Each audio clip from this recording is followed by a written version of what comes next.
Hello students, welcome to my channel. Today we are learn about diuretics. तो diuretics में हम लोग कौन कौन से पॉइंट्स देखने वाले हैं. पहले तो इंट्रोडक्शन देखेंगे, उसके बाद नेफ्रॉन फिजियोलॉजी देखेंगे, उसके बाद क्लासिफिकेशन देखेंगे, उसके बाद डिफरेंट टाइप्स ऑफ डायूरेटिक्स देखेंगे, high ceiling diuretics, medium efficacy, weak diuretics. Okay, तो अब हम देख लेते हैं नेफ्रॉन फिजियोलॉजी. तो नेफ्रॉन में कौन कौन से सब्सटेंसेस रीएब्जॉर्ब होते हैं, कहाँ पे रीएब्जॉर्ब होते हैं और कहाँ पे एक्सक्रीट आउट होते हैं, वो हम लोग देखेंगे. ठीक है.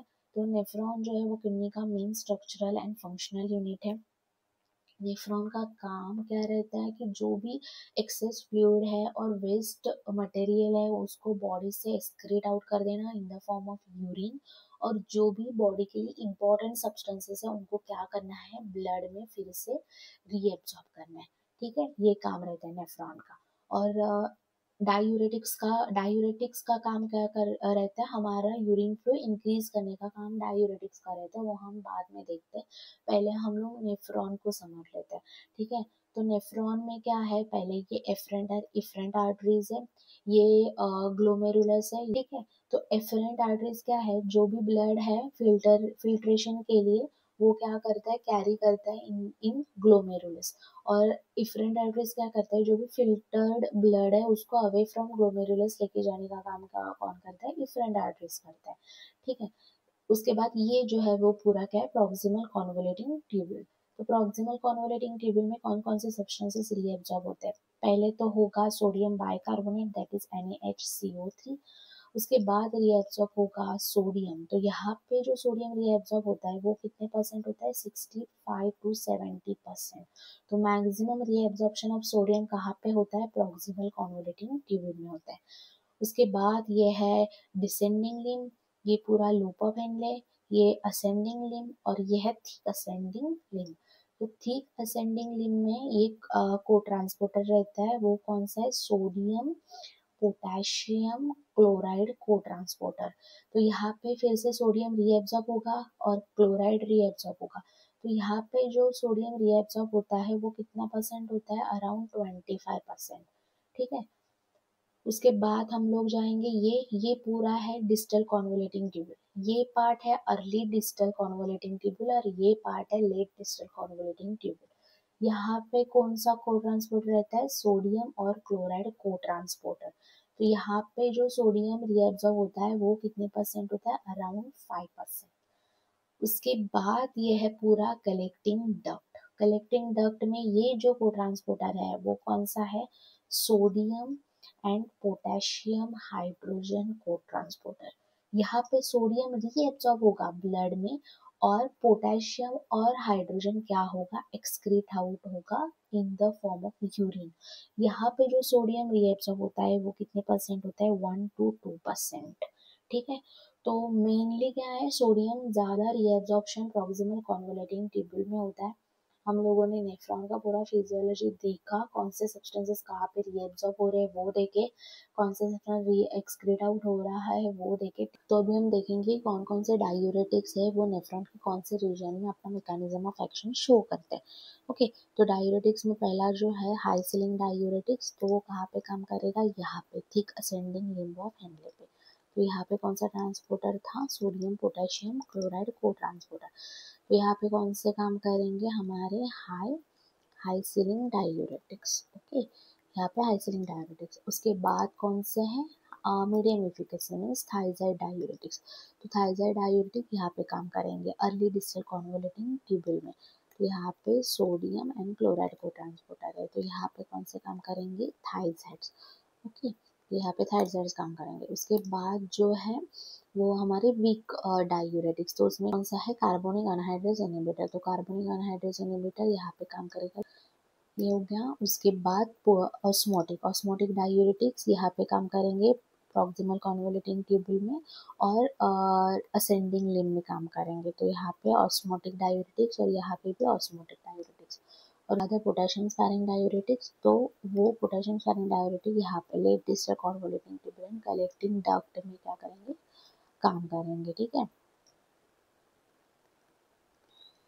ओके. तो अब हम देख लेते हैं कि लूप डाययूरेटिक्स नेफ्रॉन में कैसे अपना मैकेनिज्म ऑफ एक्शन शो करते हैं, वो हम अभी देखेंगे। तो लूप डाययूरेटिक्स जैसे कि हाई सीलिंग डाययूरेटिक्स है, तो वो कहाँ पे काम करते हैं, यहाँ पे थिक असेंडिंग लिम्ब में काम करते हैं। ठीक है, तो इसको हमने क्या किया है, जूम कर दिए, तो यहाँ पे हम देख लेते हैं। ओके, तो थिक असेंडिंग लिम्ब। ओके, तो यहाँ पे जो को ट्रांसपोर्टर होता है वो सोडियम टू क्लोराइड पोटेशियम को ट्रांसपोर्टर। तो यहाँ से सोडियम अंदर आएगा, ओके, और वो ब्लड में रीएब्जॉर्ब होगा। तो यहाँ से क्या होगा, सोडियम ब्लड में रीएब्जॉर्ब हो गया। उसके बाद सोडियम रीएब्जॉर्ब हो गया तो उसके एक्सचेंज में क्या आ गया, पोटेशियम आ गया। फिर से ये पोटेशियम क्या हो गया, ब्लड में गया। तो ये साइकिल चलते रहेगा। उसके बाद यहाँ से जो पोटेशियम आ गया है वो फिर से एक्सक्रीट होगा यूरिन में, और ये क्लोराइड है, ये रीएब्सॉर्ब होगा ब्लड में। ठीक है, ये पूरा मैकेनिज्म होता है थिक असेंडिंग लिम्ब में। ठीक है, तो जो ये पोटेशियम एक्सक्रीट और हो गया है ना यूरिन में, तो क्या हो गया, यहाँ पे पॉजिटिव चार्ज क्या हो गया, इंक्रीज हो गया। पॉजिटिव चार्ज इंक्रीज होने के कारण यहाँ पे जो इलेक्ट्रिकल ग्रेडियंट फोर्स है वो डेवलप हो गया। उसके कारण ये कैल्शियम और मैग्नीशियम क्या होते हैं, यहाँ पे रीएब्सॉर्ब होते हैं ब्लड में। ठीक है, तो ये पूरा मैकेनिज्म है। तो लूप डाययूरेटिक्स क्या करते हैं, यहाँ पे अपना एक्शन शो करेंगे। तो यहाँ पे क्या करेंगे, ये जो को ट्रांसपोर्टर है इसको क्या करते हैं, ब्लॉक कर देते हैं। तो ब्लॉक करने के कारण सोडियम क्या होता है, सोडियम का रीएब्जॉर्प्शन क्या हो गया, डिक्रीज हो गया।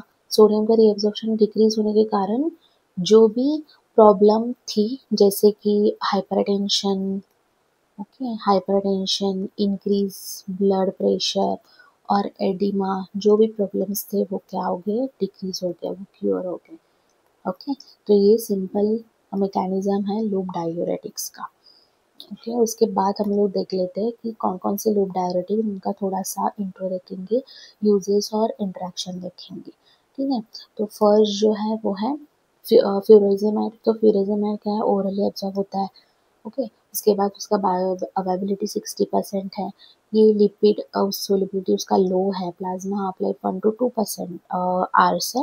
ओके, प्लाज्मा हाफ लाइफ क्या है, 1 to 2 आवर्स है। देन ब्यूमेटाइड, इसका कंपैरिजन यहाँ से और इसका यहाँ से किया। ओके, फ्यूरेजेमाइड से कंपैरिजन किया है ये दोनों का। ओके, तो 40 टाइम्स मोर पोटेंट है ब्यूमेटानाइड किससे, फ्यूरोजेमाइड से। और ये उसका मोर सोलिबिलिटी है, लिपोसोलिबिलिटी, प्लाज्मा हाफ लाइफ 60 मिनट है। उसके बाद टोराजेमाइड है, वो 2 to 3 टाइम मोर पोटेंट है किससे, फ्यूरोजेमाइड से। और ओरल एब्जॉर्प्शन भी उसका रैपिड है, प्लाज्मा हाफ लाइफ 3.5 आवर्स है। ओके, यूजेस क्या है, यूजेस तो पहले है एडिमा। एडिमा क्या होता है, हमारे बॉडी में कौन से भी पार्ट में क्या होता है, एक्सेस फ्लूइड जमा होता है। तो उसकी वजह से जब हम डाययूरेटिक्स लेते हैं तो सोडियम और वाटर एक्सक्रीट आउट होता है। उसके कारण क्या होता है, हमारा बॉडी का जो भी फ्लूइड वॉल्यूम है वो कम हो जाएगा, एडिमा क्योर हो जाएगा। ठीक है, उसके बाद हाइपरटेंशन। हाइपरटेंशन मतलब सोडियम एक्सक्रीशन इंक्रीज होता है, उसकी वजह से क्या होता है, बीपी डिक्रीज हो गया। तो बीपी डिक्रीज हो गया, हाइपरटेंशन क्योर होता है। हाइपर कैल्सीमिया, अभी हाइपर कैल्सीमिया कैसे क्योर होगा, तो कैल्शियम, ये कैल्शियम है वो रीअब्जॉर्ब होता है कब, जब इलेक्ट्रिकल ग्रेडियंट फोर्स इंक्रीज होता है। किससे कारण इंक्रीज होता है, सोडियम अंदर जाता है। ओके, सोडियम अंदर जाता है, देन पोटेशियम क्या होता है, एक्सक्रीट आउट होता है। पर अगर ये हम लोग ब्लॉक कर देंगे को ट्रांसपोर्टर, तो उसकी वजह से क्या होगा, पोटेशियम भी नहीं आएगा ना, एक्सक्रीट आउट नहीं होगा यूरिन में। तो ये जो पॉजिटिव फोर्स है वो जनरेट नहीं होगा, उसकी वजह से कैल्शियम जो है वो रीअब्सॉर्ब नहीं होगा ब्लड में।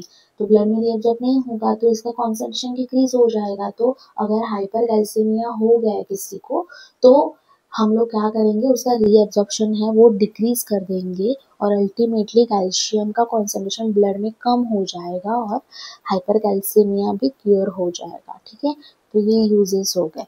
उसके बाद ड्रग इंटरेक्शन, फ्यूरोजेमाइड है उसका ड्रग इंटरेक्शन किसके साथ है, थाइजाइड डिगॉक्सिन के साथ होता है। देन अमीनोग्लाइको साइड से होता है, और थाइजाइड लिथियम। तो डिगॉक्सिन टॉक्सिसिटी क्रिएट करेगा, लिथियम टॉक्सिसिटी क्रिएट करेगा, ऑटो टॉक्सिसिटी क्रिएट करेगा। ठीक है, इंटरेक्शन हम लोग देख लिया अभी। तो नेक्स्ट हम लोग देख लेते हैं थायजाइड डायूरेटिक्स। थायजाइड डायूरेटिक्स कहाँ पे काम करते हैं? डिस्टल कॉन्वोलेटिंग ट्यूबल पे काम करते हैं। ओके, अर्ली डिस्टल कॉन्वोलेटिंग ट्यूबल यहाँ पे काम करेंगे, ठीक है, यहाँ पे। तो ये कौन सा ट्रांसपोर्टर है? Sodium and chloride.